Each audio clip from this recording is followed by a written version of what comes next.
That book started off initially to be a picture book because we realized that people have never seen, one-tenth of a percent of the pictures that we've taken over the years of the seafloor.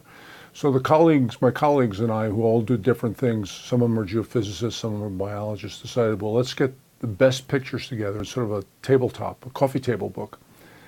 And it would cover biology, it would cover geology, it would cover how you do research, it would cover the history of oceanography and marine geology. Being academics, we wound up writing about them.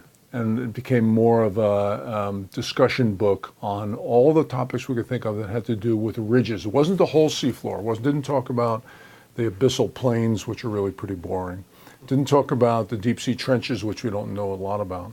But it does talk about the active volcanic centers that are on what are called mid-ocean ridges. And that's basically what it is. It's very picture heavy, a lot of diagrams to explain things. It's written, we hoped, at a level that high school students would understand. That sort of a level of science background. So the oceanic spreading centers, this is the expression of volcanism on the seafloor. And it's basically what makes the oceanic plates move apart. It used to be at one time when they were trying to figure out how the continents moved, they talked about continental drift, that the continents would move apart. Well, the continents really didn't. They were basically part of a plate, of a rigid plate that sits on top of an area that's sort of mushy, that's got melt in it. And where that melt comes up, this melt is magma. That magma comes up at the mid-ocean ridge spreading centers, like the Mid-Atlantic Ridge or the East Pacific Rise.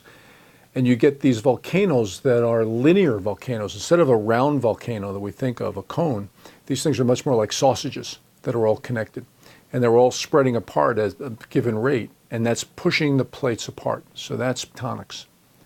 The submersible Alvin is the premier submersible in the world. Where the science gets done and the technology gets done is in a sphere that's 6 feet across. It's a titanium sphere, completely sealed, so you're at atmospheric pressure in there. Basically sitting on this curved floor, on cushions on the floor, and looking out the windows, describing things. It's used for all sorts of research, everything from pure oceanography, looking at the chemistry of seawater, to looking at these hydrothermal vent fluids that come up where there are black smokers.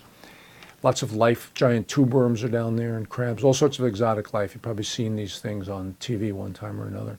And then people like myself will go down to who sample the eruptive products, the things that come out, basaltic lavas that come out as pillow lavas and sheet flows and low bay flows.